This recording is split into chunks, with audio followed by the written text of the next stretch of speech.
በጣም አመሰግናለሁ። በመጀመሪያ ምን ማለት አለ? ድምፅሽ ምንድን ነው? ኤርፎን ተጠቀም። ምን ታፈነ? ቆይ አንዴ ላስቸግርሽ። ሚዩት አድርጊልኝና ማለት ነው። ጊፍት ልስጣቸው፣ ኮይን ልስጣቸው ሜምበር እንዲሆኑ ማለት ነው። ክብራትና ክብራ ሜምበር ለመሆን እዚህ ቤት ሜምበር ያልሆናችሁ ሰዎች አንድ ኮይን የሚጠይቀው ከላይ ከስሜ ጎን ያለውን ልብ ቅርጽ ምልክት ነካችሁ ሜምበር ሆኑ። ኮይን የሌላችሁ ደግሞ እኔ እሰጣችኋለሁ። ይሄው ሳጥን ይታያቸዋል። እዚህ ጋር ከሶስት ደቂቃ በኋላ መውሰድ ትችላላችሁ። ሳጥኑን ስትነኩት ይከፍትላችኋል። ግን ቅድሚያ የሚከፍትላቸው ታብ ላደረጉት ነው። እሺ ታብ አድርጉ። ሶስት ደቂቃ ብዙ ታብ ላደረገው ነው የሚሰጠው። ከዛ ከስሜ ጎን ሳጥኑን ስትነኩት ይሰጣችኋል። ከዛ ከስሜ ጎን ያለው ቅርጽ ምልክት የነካችሁ ሜምበራችሁን አዲሱ ይጠቆረባችሁ። እንኳን ደህና ቆየኸኝ። እንዴት ናችሁ? ሁላችሁም ሰላማችሁ ዝት ይበል። ድምጽ ይሰማል? ይሰማል፣ ግን ተዳክመሻል በጣም። ኤርፎን መሰለኝ አይደለም፣ ድምፄ እንደዚህ ነው። ቅዝቅዝ ያለ አሞኛል። በዛ ላይ ለዛ ነው ቅዝቅዝ ያልኩት። አፍቃሪ ነሽ? እንዳይለው ዝግር እንዳይለው ብቻ በጣም ተወስን ተዳከመ ድምፅ አፍቃሪዎች ነው። እሺ እንድትመክረኝ ነው። ምንድን ነው እሱ የምትመክረኝ? የምር ሰላም እንዳገኝ ማለት ነው። መጀመሪያ ማንነቴ ላይ እንደሚያለስ ምናምን እንድትመክረኝ ያክል ነው። አሁን ያለሁበትን ሁኔታ በጣም አስጠሊ ቢሆንም ከየትኛው ልጀምር? ከመጣሁበት ወይም አሁን ካለሁበት ልጀምርልህ? ከስር መሰረት ችግር የለም። እሺ በስመ አብ ወልድ ግን በፈጣሪ ስም ልለምናችሁ ከታችሁ ያላችሁ እንደ ሪቻርድ እንዳታደርጉ በመዳን የለም። እሺ በመጀመሪያ በጣም ግድ አይሰጠኝም። ግን በመጀመሪያም ከልጅነት ስመጣም በጣም በፈተና ውስጥ የመጣሁ ነኝ። አልፌም ቆሜ ደግሞ ሌላ ምፈልጋት አይነት ሰው ሆኛለሁ። ግን ዛሬ ላይ ትንሽ ነገሮች ሲነኩኝ መወድቅ አይነት ሰው ሆኛለሁ። አባቴ አይደለ በጣም ማለት የለም ስንተኛ አመቴ ላይ መሰለህ? 17ኛ አመቴ አባቴ በጣም ወደው ማከብረው የሚወደኝ ለእኔ ብዙ ነገር የሚከፍልልኝ አባቴ ያስቀይሜበታለሁ በዛ እድሜ ላይ ማለት ነው። 17 አመቴ ላይ ያለኝ እሱ ነበር ልደቴን አክብሮልኝ በ27 ምናምን የቤት ተከራይ ነበር ግቢ ውስጥ ምናምን ማለት ነው። ለልጆች አለው ሚስት አለው። እኛ ጋር እንደ ቤተሰብ እንደ አባት የማየው ሰው ሚስቱን ወደ ሌላ ሀገር ለቅያሪ ስትይ በሄደችበት ታይም ነበርና እኛ ጋር እንትን ያለው ቤት ልለቅ ነው ምናምን ብሎ መጣ። ከዛም በኋላ ቤት የለም፣ አባቴ የለም፣ ጾም ውስጥ ነው። የፋሲካ ጾም ውስጥ ሆኖ አባቴ ስራ ቦታ ነው። እኔ ደግሞ እግዚአብሔር ይመስገን ቤት ነበርኩኝ የዛለታ። ከዛ ምሳፈርቼ አባቴ ልጠራው ሄጄ ከዛ ስመለስ ከቤት ውስጥ እቃ አዋጭኝ አለኝና እኔም ደግሞ ያው እንደ አባት ነው ማየው ሄጄ ያዋጣሁት። ልክ ላዋጣሁት ጩጬ ነበረች የመጨረሻ ልጃችን ማለት ነው። ከዛም ከእሷ ጋር ነበርኩኝ። ያዘኝ ማለት ነው። ለትንኮሳ ያዘኝ። በጣም ታገልኩኝ። ማንም የለም እንግዲህ አባቴ ለምሳሌ ጠራው ሄጄ ነበር በመጀመሪያ። ከዛ መጣ ጮክ በይ በመድኃኒዓለም ድምፄ ነው። እግዚአብሔርን ጮክ ማለት ከዚህ በላይ ጮክ አይደለም፣ ድምፄ ነው። እሺ ከዛ ያዘኝ ነው ማርያምን ድምፄ ነው፣ እግዚአብሔርን ድምፄ ነው። ያዘኝ ትንኮሳ ያዘኝ። ታገልኩኝ፣ በጣም ለፋውበት ምናምን። ከዛ እንደዛው ያለው መልአክ ቅዱስ ገብርኤል የተመሰገነ ይሁን የእውነት ኢየሱስ ስላድኖ ነበረ። አንተ አውጣኝ ያልኩት እቺን ተናግሬ አልቆየሁም። አባቴ በር ላይ ደረሰ፣ ምንም ነገር ሳይፈጠር ማለት ነው። አባቴ ደረሰልኝና አዳነኝ።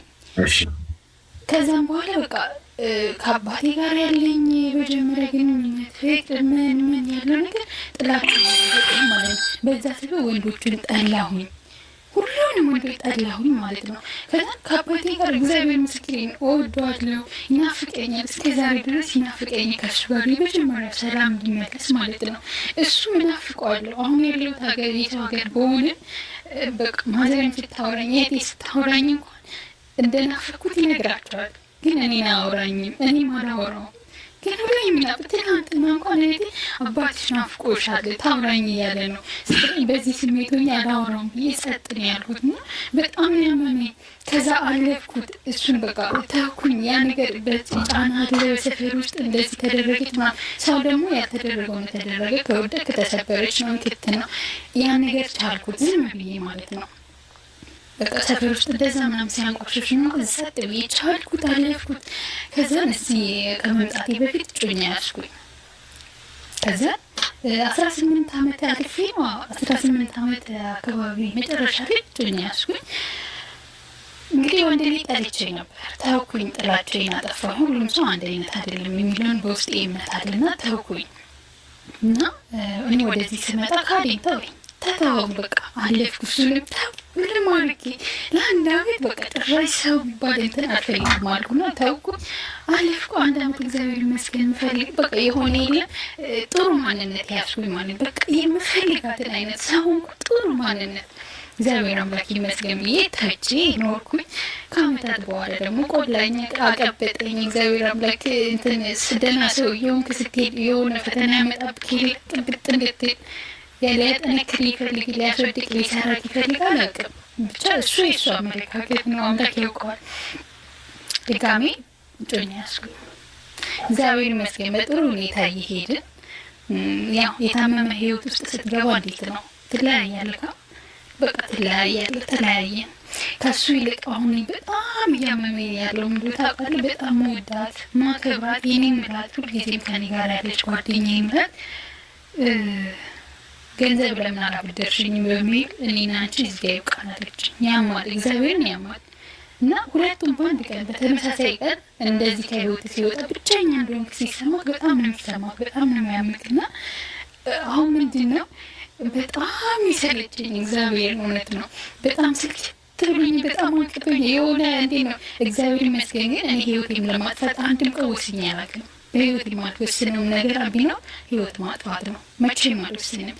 ጓደኛ ያልከው ሴት ጓደኛ ግን ሁሌ የምታማክራት የልቤ የምትላት ግን ስትከዳ በጣም ነው የሚያምቅ። ከምን በላይ ያማል፣ ይሰማል በጣም እና አሁን ከበደኝ። እግዚአብሔርን 3 ቀን ምግብ አልበላሁኝ። በጣም ወደ ላይ ነው የሚለኝ የምበላው ምግብ። እንቅልፍ አልተኛውም። አሁን በኋላ የእንቅልፍ መድኃኒት ለመውሰድ ሕክምና እሄዳለሁ። የምሬ ነው አቅቶኝ የመጨረሻ ማለት ነው እግዚአብሔርን እና ምን እንዴት ላድርግ? አሁን ሰው ጥልት ያደርጉት በዛ ላይ ደግሞ ውሸታም ሰው የሚያጋጥመኝ ሰው ማምላክን እንደ ተዋሸክ እያወቅኩ እንኳን በቃ ውሸት ውስጥ እየኖርኩ ዝም ብዬ እና እንዴት አባቴ ላድርግና ራሴ ልመልሰው በቃ የት አባቴ እንጂ ልተንፍስ እያልኩ ነበርና ስላመጣው ስላስገባኝ አመሰግናለሁ። ትንሽ ግልጽ ያልሆነ ነገር ምንድን ነው ፖይንቱ? ማለት አሁን እንደዚህ ጋር መሆንሽ የጓደኛሽ ነው የአባትሽ ጉዳይ ነው? ለይልኝ እስኪ። የጓደኞቼ ነው። ምንድን ነው ያደረጉሽ? ምንድን ነው የበደሉሽ? ከዱኝ ሁለቱ ምንም ሳላደርጋቸው ምንም ሳላደርጋቸው ክልት ከህይወቴ ውጭ ምንም ሳይሆኑ የእውነት እንደዚህ ውጥት የሆነ እንዴት ነው ተስፋ ያደረገው ሰው ለደውልኝ ማማሩሽ ከዚህ በኋላ ያው እንደዛ ነው በቃ ውጥት ምንድን ነው? እግዚአብሔር ምን አልሽ? በዛንሽ ምንም እሱ ይተቀር እድሜሽ ነው ያለው አሁን አንድ ነው ይገባው። እሺ ሚታቂ የሴቶች እድሜ ከ21 በሚስማር ማን ይመጣ 21 ላይ 21 ግን ምን አይነት የ21 መንፈስ ነው እኛ ኢትዮጵያውያን የገባው ትክክለኛ ሚታጊ አሜንቺ ትክክለኛ ነው። በዲኤንኤ አናረጋግጥ ሁሉም ይሄ ትክክለኛ ነው የሚለው ከቶለ። ስለዚህ በቃ ከዛሬ በኋላ ምን ብለናል? እዚህ የሴቶች እድሜ ኮመን ነው። 22ን ከገባ ትንሽ በስህተት ነው እና እናርማቸዋለን። እንዴት 22 ገባ የሚለውን ጋር ነው መጠይቅ ይመስለኛል። እሱን ታየው ችግር የለውም የእድሜሽ ጉዳይ። ምክንያቱም እድሜሽን የጠየቅኩሽ ነገሩን ያሰብሽበት መንገድ ስለገረመኝ፣ አንደኛ ጓደኞችሽ፣ ሁለተኛ እንዳትደውይልኝ እሺ፣ ከህይወቴ ውጪ ስላሉሽ ራሴን ስለማጥፋት ያለሽ ሲጀመር ጓደኛ የሚያደርግልሽ እሱ እኮ ነው ፖይንቱ። አሁን በቁመትሽ ልክ ዝቅ ብሎ ማውራት ያስፈልጋል። በእድሜሽ ልክ ለዛ ነው ሁላችንም ያለፍነውን ነገር ምናምን አስበን እንደኛ እንድታስቢ አልጠብቅም። ምክንያቱም ገና ነሽ፣ 21 ነሽ፣ 22፣ 23፣ 24፣ 25፣ 26፣ 30 ዕድሜ ነው ስትሆኚ የሚገባሽ እውነት ነው የምነግርሽ። ያው ልጅ ነሽ፣ ትንሽ ቆንጠጥ ሲያደርጉሽ አይነት ስሜት የሚሰማሽ አይነት ሰው ነሽ። ስለዚህ እድሜሽ ስለሆነ አይፈርድም። ግን ጓደኞች ከህይወት ውጭልኝ ካሉሽ ኮንግራጁሌሽን የምታመሰግኝበት ጊዜ አለ። ምን የዛሬ ጓደኛ ምን ሊያደርግልሽ ጠልፎ ሲጥልሽ አይደል እንደ ምቀኝነት የተሞላበት ጓደኝነት አይደል እንደ በዛው ባልንጀራህን እንደ ራስህ አድርገህ ውደድ የሚለውን የእግዚአብሔርን ቃል ማን የሚጠብቀው? ማንም።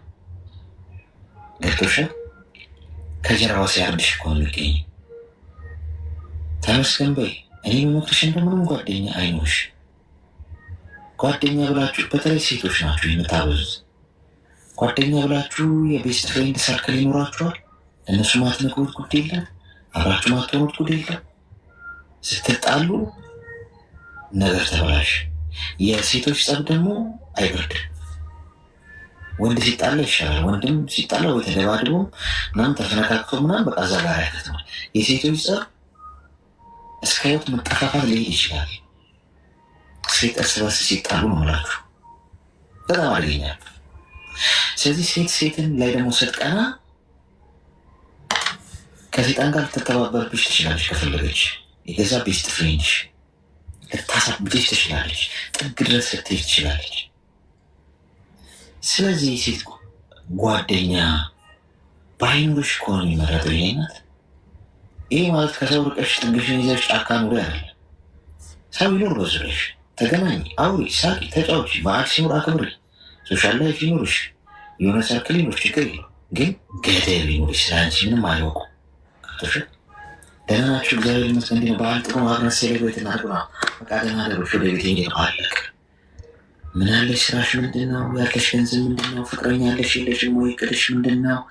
ምናምን ነገር የት ነው የምትሄጂው? የ5 ዓመት እቅድሽ፣ 3 ዓመት እቅድሽ፣ የዛሬ ሳምንት ምን ትሰራለሽ? ምን አይነት ነገር ነው በህይወትሽ ውስጥ ያለው? ማንም ማወቅ የለበት። አፍሽን ከዘጋሽ በህይወት እንግዲህ ሰላም ነው የምትሆኚው። የኔ ናት። ሰው ዙሪያሽ በከበበሽ ቁጥር ዲስተርብ ነው የምትሆኚው። የሆነ ህልምሽን ከማሳካት ማለት ነው፣ የሆነ ቦታ ከመሄድ እና ላይ ሰበብ ብለን አብረን ጊዜ ማሳለፍ ነው የሚሉሽ። ሰው ለቁም ነገርና ለዓላማሽ ከምትወጪ ይልቅ በማይመከር ነው ጊዜ የምታጠፊ። ስለዚህ ጓደኞች ከህይወት ይውጡ ውጪ ሳይሉሽ አንቺ ነበርሽ መውጣት የነበረብሽ። ጥቅም ስለሌለው ጸልይ። ደርባባ ሰው ጌቶሽ ተረጋጋሽ፣ ጥጓን ያዘች። 21 ዓመት ሽማይ ነው። በዚህ ሰዓት መዝለሉም አለ ጓደኛ ማብዛት የሚሰማሻል። ፋይዳ ይችልሽ ግን በህይወት መጨረሻ የሚገባሽን ነው የሚሆነብሽ። ፋይዳ የለው። ብዙ ሰዎች በጓደኞቻቸው ነው የተጎዱት። ነገ ቦይፍሬንድ ምንድነው ትዳር ሊያዝ ብትይ ጓደኛ ከሌለች ትዳርሽ ረጅም ዓመት ይኖራል። እውነቴን ነው የምልሽ። ጓደኛ ከሌለሽ ጓደኞቿን ከህይወት ውጪልኝ ያሉሽ ጓደኞች ከሌሉ ስለሌሉ ብቻ ትዳርሽ ረጅም ዓመት ይኖራል። ጓደኞች ካለሽ ትዳርሽ ይጨመላለቃል። እኔ በጣም የምፈራላቸው ሴቶች የሆኑ ወንዶች ማለት ነው አግብተው በዙሪያቸው እስካሁን ሰርክል ጓደኛ ያላቸው ሰዎች ጓደኞቻቸው ቤት የሚመጡ ምናምን ስለ ሚስታቸው የሚያውቁ ስለ ባህሏ የሚያውቁ ጓደኞች ያሏትና ሰርክላቸው በሆነ ሰው በሆኑ ጓደኞች ሰርክል ሲሆኑ ሰዎች በጣም ነው የሚያስፈሩ። ለእነሱ ፈራላቸዋል። ትዳራቸው ይጨመላለቃል እርስ በርሱ እዛው ማለት ነው። ሰው አሻጥር ከፈለገ ብዙ ድራማ ይሰራብሻል። ስለዚህ አፍን ዘግተሽ ኑሪ። ተግባባ? አመሰግናለሁ በጣም ዜጎች